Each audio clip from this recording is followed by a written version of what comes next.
Hi friends, I'm Maria Miliora and I welcome you to my channel.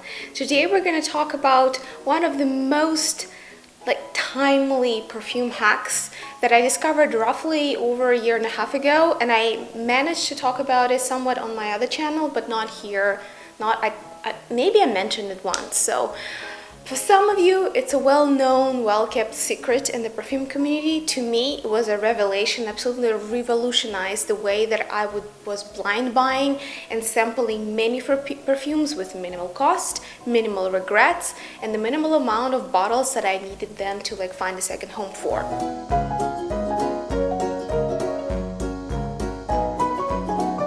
So I tend to blind buy majority of my perfumes. Not all of it is random, majority of it isn't. I would rarely ever buy a bottle just because of the packaging. This is my first kind of guilty pleasure. I love beautiful imaginary packaging and sort of bottling design.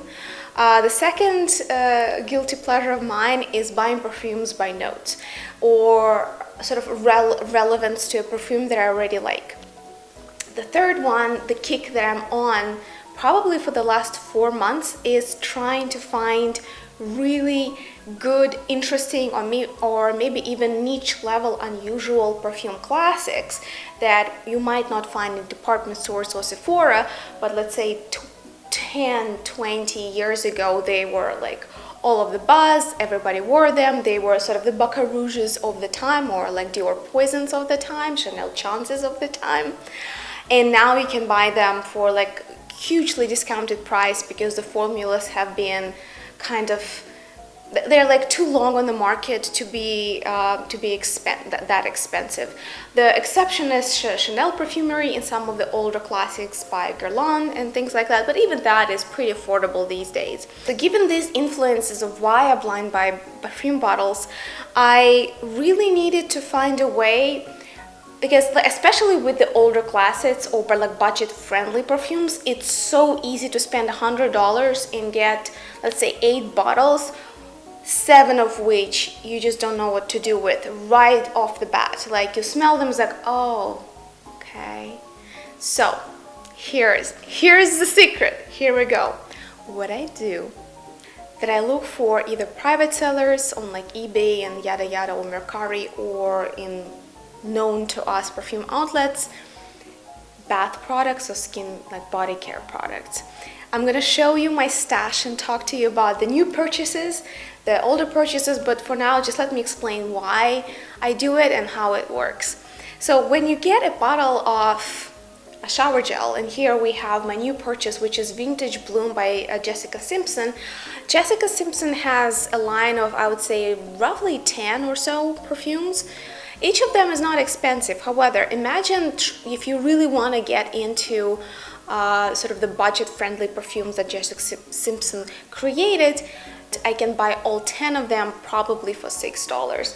I don't want to lie to you, I don't remember how much exactly this was, but the Vintage Bloom I got, here we have 3 ounces of shower gel with the perfume in it, which is Vintage Bloom. I think I paid $3 or $4 for it. So you spend quarter of the price, you get at least the heart and sort of the general gist of how the perfume smells, and you use it up if you don't like it. Worst comes to worst, I can use it as liquid soap, I can use it as a soft shampoo for my makeup brushes, or whatever, soft shampoo, just cleaning, doing random things, or even putting it in the kitchen, to wash, if you did spare dishes with this. So this is the way that I've been cheating my own budget and kind of satisfying my very deep, dark need for diversity because I really, really crave new things, and equally so, I get annoyed by clutter. I swear by this method. So let me show you what I have. So this is new, haven't tried it yet, will tell you later if you're curious what I think of Vintage Bloom. And then, as I told you, if I like the overall smell, then I can think about buying the bottle and actually using that up, because at least the perfume for me has much longer shelf life than things like that. The other classic that I bought accidentally too of, I just didn't really, I added it to the shopping cart twice and didn't notice. This is Gloria Vanderbilt. It's her classic, Gloria Vanderbilt by Gloria Vanderbilt Perfumes. And this is a shower gel. It's called satin shower gel, basically just pearlized shower gel. I already emptied one and I have another one to go. I already have some impressions of it. It's one of those really typical heavy naphthalene-like kind of resinous, I dare say dated perfumes. I don't think the Gloria Vanderbilt really aged well in terms of their composition on the way that the perfume opens up and the way that it portrays itself. I think similarly with Giorgio Beverly Hills and things like that, those cheaply made powerhouses lack the necessary depth and interest in the way that they live on the skin and open up through time in order to still be relevant today. A good sort of counterexample of that would be Chanel No. 5, Miss Dior Original, and a bunch of other perfumes that actually held on well because despite being bright in terms of like very noticeable with long sillage, they do have dimensions to them. Maybe it's the fault of the shower gel. Noted body creams or shower gels are probably not going to be one-to-one with the eau de parfum. I kind of expect that, but I just want to get a general gist, you know what I mean? Like just a whiff of what is it like? Is it even in the ballpark of something that I would like to experience on my skin as a perfume? Absolutely no. Not the kind of classic I really want to bring into my collection. Now I know. Basically, I poured one in as a dish soap and I'm using it in my kitchen, and I'm afraid the fate of the second one will be pretty much the same, or maybe I'll gift it to someone who you know, like at one of the like decant exchanges or something, somebody who actually wants to try it. Another classic, then I guess let's keep talking about the shower gels. We'll transition to the body creams in a second. Another classic, Oscar by Oscar de la Renta. Oscar de la Renta, mind you, can vary between super kind of like body spray, flowery and light, to like, oh, all right, that's 80s in a bottle. So their first perfumes, such as Oscar, Spirit de Oscar, some of like really early ones, they are the ones that you should keep in mind. If you like Red Moscow, if you like maybe Gloria Vanderbilt, or other like really heavy, maybe aldehydic, but like really heavy, resinous, sometimes even smelling of wood polish kind of perfumes, the Oscar to me is definitely it. I didn't realize when I was buying it, and I think I was buying it for like $1 or $2, that I would get such a little bottle, though it says that it's 50 ml. So it's plenty for a shower gel to actually get an impression of what kind of smell it is. And I must say, I'm glad that I did buy this for like almost nothing. It's like half of a latte. So now I know it's not my story.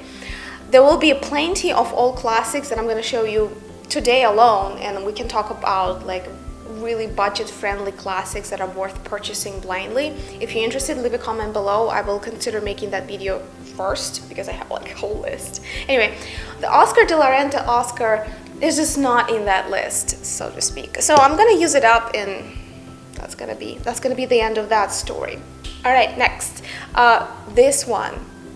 I was hunting it down on many websites because oddly enough, compared to many other equally kind of old formulations like this and others, this was not as cheap, which again to me was a sign that if Rumba by Ted Lepidus, I hope I'm saying the name correctly, pronouncing it properly, Ted Lepidus Rumba, like maybe this is the kind of old school shipper that I love, because Mitsuki by Guerlain, like the iconic cult shipper that everyone has to have, Well, I bought into it too. I bought the bottle, beautiful packaging. Didn't care for the perfume at all. Like, I didn't get the combination of zesty citruses. Those were there, even some like bittery herbs, but I didn't get the sweetness of peach and apricot at all in Mitsuko. So I was on the hunt of getting this combination of sweetness, like ripe fruit sweetness, and zesty, a little bit patchouli like greenness with citrus bitterness. So Rumba by Ted Lepidus promises to be just that. I only used it a couple of times, and I can happily tell you that I will very likely be buying a full bottle. Sadly, it's in the long tail of my wish list because right now it's very long, and I'm still trying to like curb the spending, because I can't even call this a no buy here anymore. At best, it is a lowish low buy here. So if any of you is willing to just like hook a girl up with a decant, because I think it's pretty cheap, but still, like I'm trying not to cross the boundaries that I've actually set for myself this year, please let me know. Anyway, it's undeniably contrasting sweetness and the zestiness. This is exactly what I was looking for in Mitsuko and didn't find it there. I think Rumba might have it for me. Another classic that are actually well tried for me, and I got a second bottle because it's so dirt cheap. This is a creation by the same brand, Ted Lepidus. Apparently, I'm a big fan. I didn't know that. I already have three perfumes from this house. They all cost almost nothing, and I do dig the elegance combined to the affordability of their formulations. So I got first a shower gel, which is Creation, and later on I got myself a body cream. As I told you, I'm on a like green Shipper Fougere kick. I'm looking for anything zesty, almost sharp, a little bit grabby. Not necessarily grabby in terms of the sour musks, still not my story. So I go for more like a bitterish gin, herbs, absinthe, you name it. Some of like more bitter herbal scents with patchouli, with moss, with leather. Oh, I don't know why. This is such an atypical craving for the late spring, but this is what it is. I'm just being honest. Anyway, back to Creation. So if Rumba, both of these are shippers. A very important difference for you to keep in mind: sweet, fruity shipper, sunny yellow-green shipper. This is very pungent but very thin. It's kind of like a bright green scent. It has no sweetness. It has some wrapping that kind of like softens the green edge of it. The tartiness, kind of a zestiness of it with white flowers. I think even has tuberose, which I am hypersensitive to. However, in this formulation, I really don't get any headaches, and I don't really even smell any tuberose. Maybe it's just such a small amount just to round up, kind of like connect the formula, maybe. But luckily for me, it's not really dominating the fragrance. So green, sunny, juicy, tardy shipper, sweet apricots and shipper. Choose whatever you like. I love both, to be honest. Like, if it was me, I would just freaking layer them just to to slide the nod from sweetness toward more of a zestiness and tartness. And the third one I already cut and completely finished, but just wanted to mention to you, I have it in both body cream and shower gel. This is White Soul by Ted Lepidus. This is basically a very affordable clone of all kinds of cashmere scents. I think Donna Karan cashmere,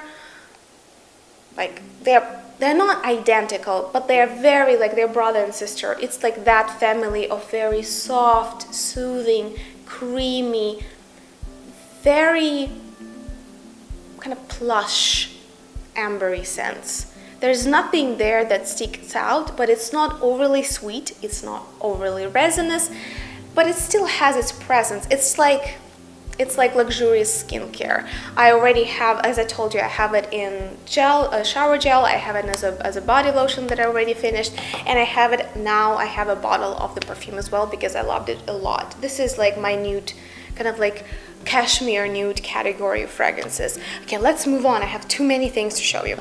Another one, let me mention it now because it's a good transition after White Soul.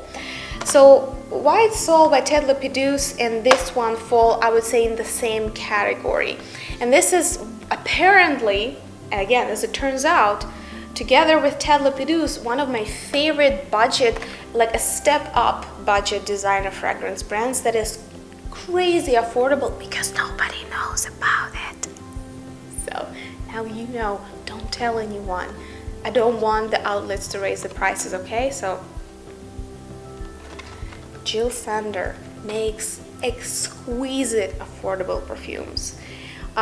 With rare exceptions, for example, I don't really like their sport fragrances. I think that those are kind of like any other body spray, you know. Most they are standalone perfumes, and pretty much all of the Simply line, because it has a lot of flankers, are really worth hunting down. If you can find them for $14 up to $20, just grab and go. So the Sun also has a lot of flankers, but this is like the original one. Sun by Jil Sander. I got myself a shampoo. This is basically 2-in-1 hair and body shampoo. I must say, this is not a bad shampoo. I've been really struggling lately without my favorite shampoo, which is by Theory, which some of you probably already have seen me kind of ranting about it and on the community tab, because I couldn't find it online. It was sold out. I used to buy Theory shampoo. I'm sorry, like I'm wrapping up. I used to find Theory in TJ Maxx, in Marshalls. Now they're closed. And I've been out of my favorite shampoo for over a month. And I noticed that my hair is sliding into a worse and worse and worse condition. I tried all of those generic ones or like cheaper ones, and it's just,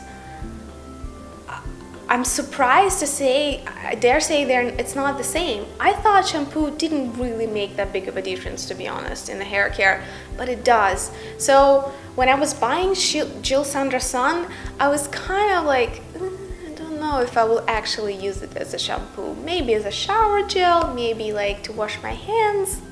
We'll see. It's not a bad shampoo. I mean, it's much better than some of the proper shampoos, you know, like whatever. Nothing comes to mind. Garnier, I don't know. That, you know, that we usually buy, but it's actually a higher quality. So, the smell though. This is what very, very, very expensive face SPF smells like. And I think that was pretty much the goal. This is incredibly popular. There is a whole legion of fragrances that smell like SPF. You know, that's some combination of tropical fruits with coconut and more of like this buttery, creamy base. Sometimes certain brands take it even further to add lactonic notes, right? It's almost milky or kind of like whipped cream with coconut. It sounds great. However, it's more than enough for me to have SPF that smells like that, and I really am not willing to shell over $100 for, I don't know, Bronze Goddess by Estee Lauder, for example, to get exactly the same smell that cheap chemical aromatic substances are added to, you know, sunscreen or detergent or things like that. I find this trend of expensive perfumery mimicking cheap chemical odorants really bizarre. I understand this is some kind of trip down the memory lane, because what we remember from our childhood is the smell of the shampoo that mom used, maybe, or like the smell of clean linens, which is like the detergent chemistry. But really, really, like, you already have that smell, and it costs probably 2 cents per liter. So I don't get why would we be making very expensive perfumes that smell like cheap odorants. Just me. Let me know if you have arguments in defense. Please let me know. I'm curious to why this is such a prominent trend for the last, I would say, 20 years now. I don't get it. Anyway, this is that kind of example. This is a perfume that smells like very expensive SPF skincare. Do I love it? Yes. This is a very nicely, smoothly formulated, kind of this ambery, coconutty nude. Do I want the bottle?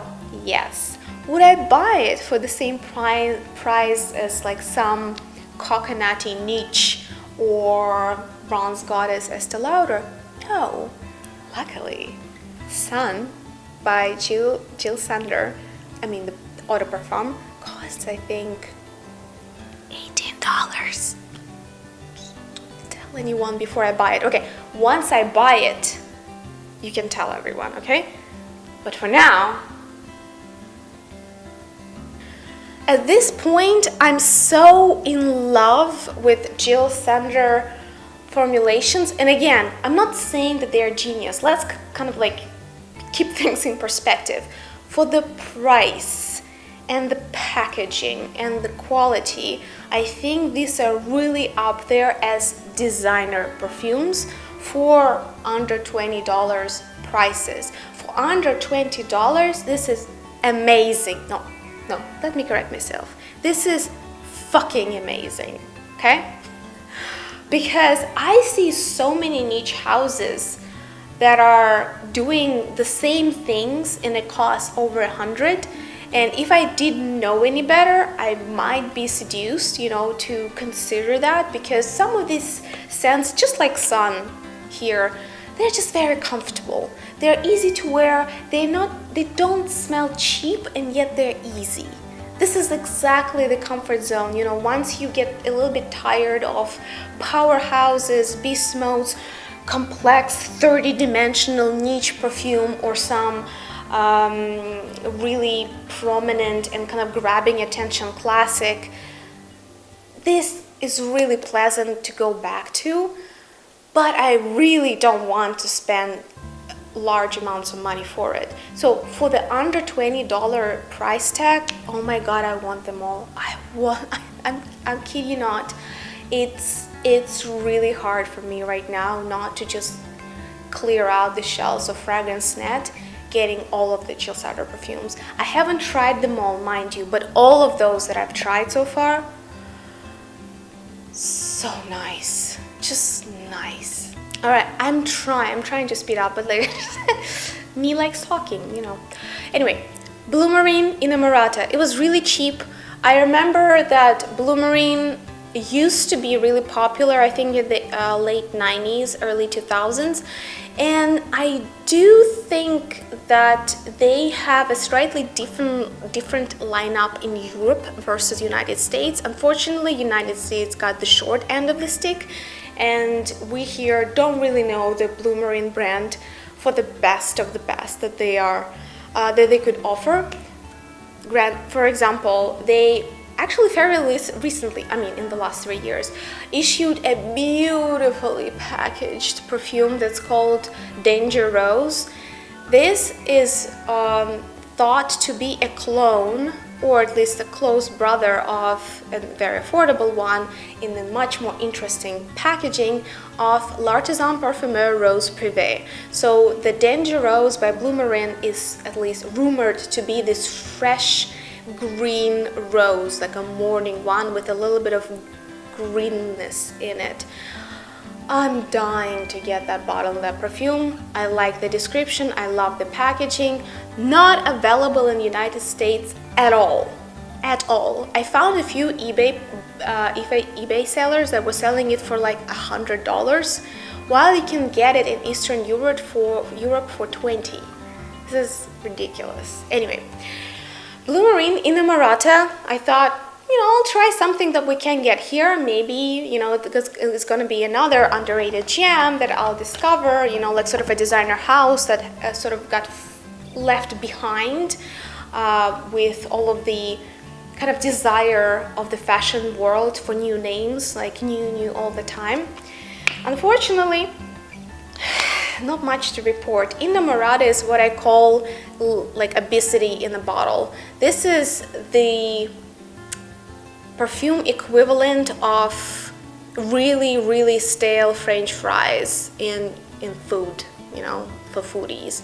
Like, this is the kind of stuff that will just, I feel like, will kill your your taste receptors and, you know, like the olfactory receptors if you overuse perfumes like that. This is the same as Rihanna Perfumes. This is the same as Tease by Victoria's Secret, and a lot of those purely synthetic, sticky, sweet perfumes that don't really have any notes. They are just super sugary caramel, liquid something essence, sweet essence perfumes. So I'm kind of disappointed with that, and I sure hell am happy that I only got the bath gel and didn't shell my money for the bottle. Another classic that I really wanted to try, Oscar de la Renta. These bath products tend to be very cheap, keep it in mind. The one that I actually liked from their classics was Orange Flower. It was sort of toward those older aldehydic heavy florals, but it was interesting. So I got Volupte because that is allegedly a lighter floral, and I thought that could be cute at least.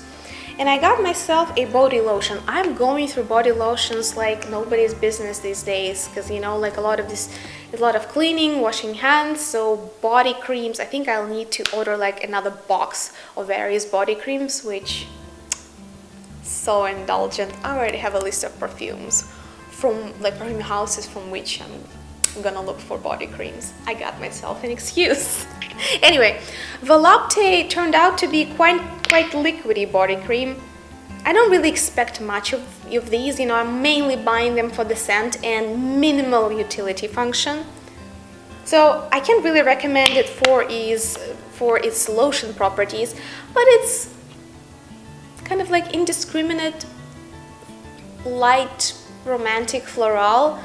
Nothing to write home about. So no, Volupte is not gonna make it into my collection, but I'll use up the body cream. It's fine, you know, it's fine. It's just like any other florally scented body lotion, just very mediocre. This was kind of interesting. This is Canali. I don't know. You let me know how to properly pronounce this. This is their classic Men. I completely missed the point. That was home fragrance, but I was very surprised to discover when I opened Fragrantica. And if any of you are looking for a Creed Aventus dupe, apparently this is it. I found this to be a generic ozonic, kind of like alongside of 1,000 other grabby, refreshing, bright ozonic fragrances. I enjoy it in the shower. Actually, in the summer, it's kind of like it's toning. It's kind of like waking up my senses.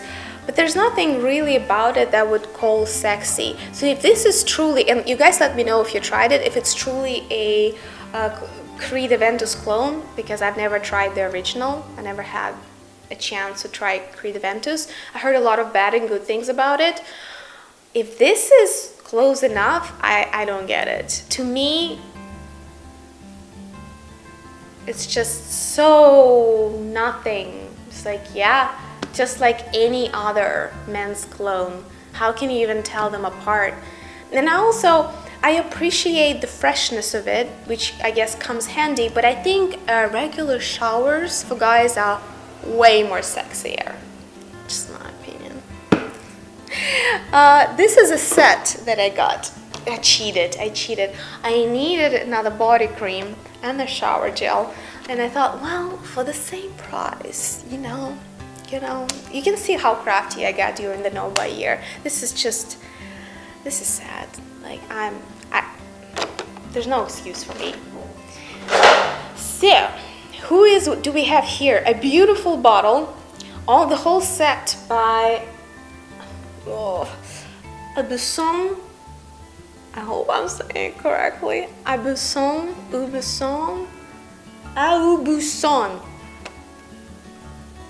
Take it or leave it. Apparently, made in Florida, in my home state as of late. What I absolutely adored about it, so this is one of their like originals. I think this is the scent that put them actually on the map. Histoire d'amour, the love story. The most notable thing about it that this is a creamy fougère. Not the most common thing these days, but I do find that it's kind of very 80s. You know what it reminds me of? This is a softer and lighter version of Emeraude by, was it Coty? I think so. So this is kind of like the 80s classics for working women. And I guess a different take on Shalimar cologne. It doesn't have any resonance or heaviness that the classic Eau de Parfum Shalimar has. It's mostly just trying to combine contrasting notes of vanilla sweetness and some citrusy or kind of like green notes. And this is what Histoire d'amour smells to me like. It's very light. It's by no means powerhouse or grabby or really, really beast mode-like. I would even say that this is more of eau de cologne rather than eau de parfum. What does it say on it though? It's eau de toilette. Okay, I mean it passes as eau de toilette. I like it. However, for me, it doesn't have enough character. It's a little bit plain. It's almost like an echo of the perfume rather than the original thing. I'm damn sure when this perfume was just released, it was probably much, much better.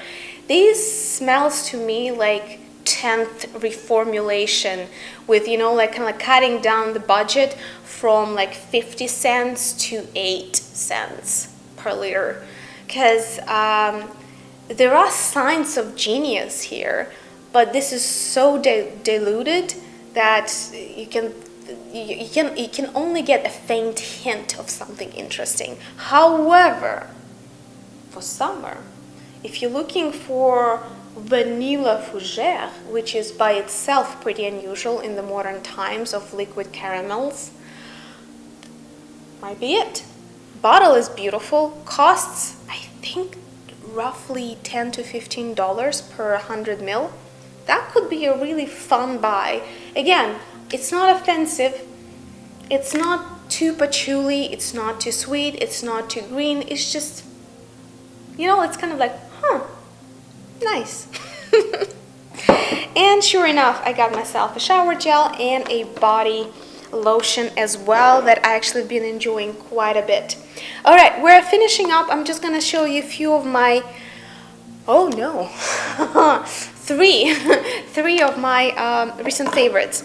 So this is very recent purchase. I got myself Pheromone by Marilyn Miglin. I think again, another I think 70s or 80s classic.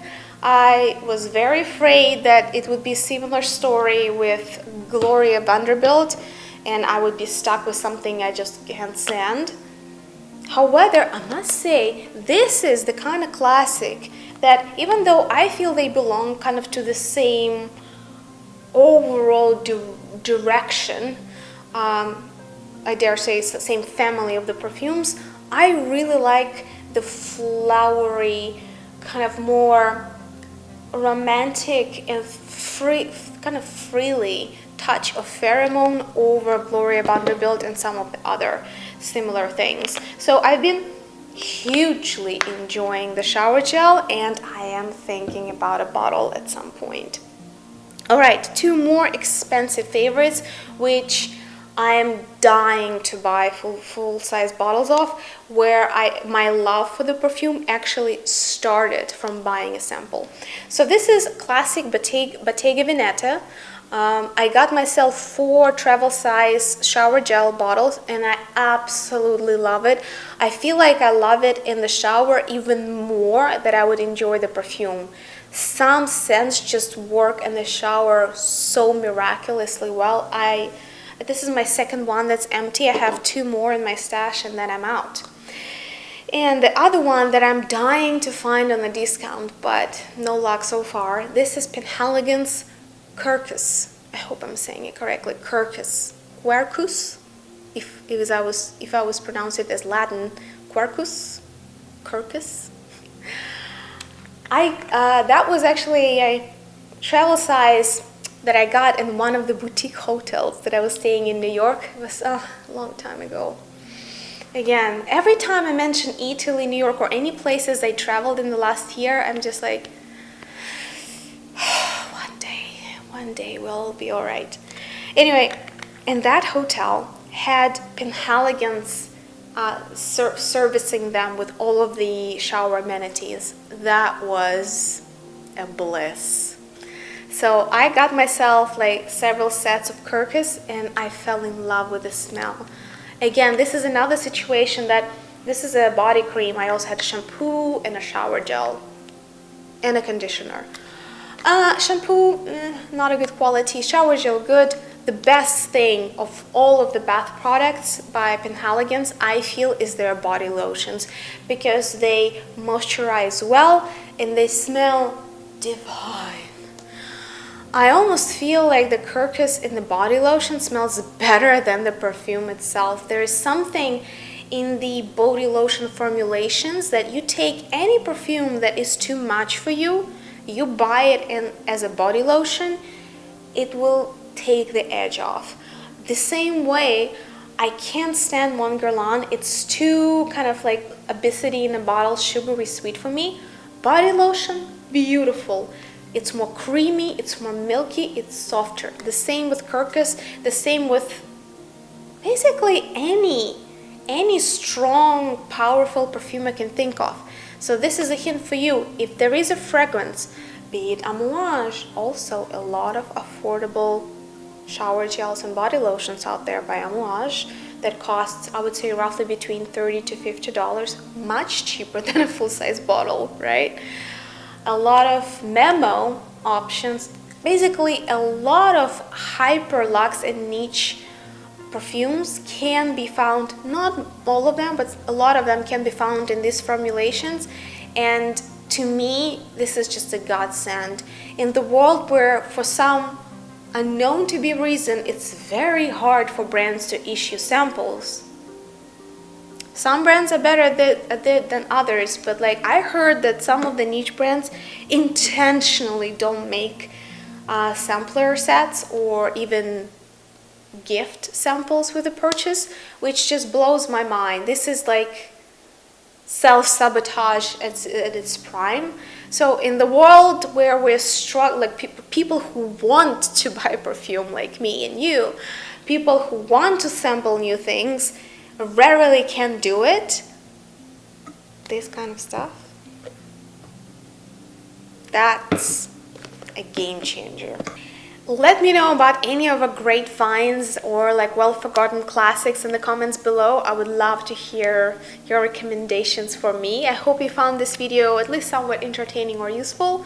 And at this point, I'll see you in the next video. We'll be waiting for your comments. And yeah, stay tuned for more.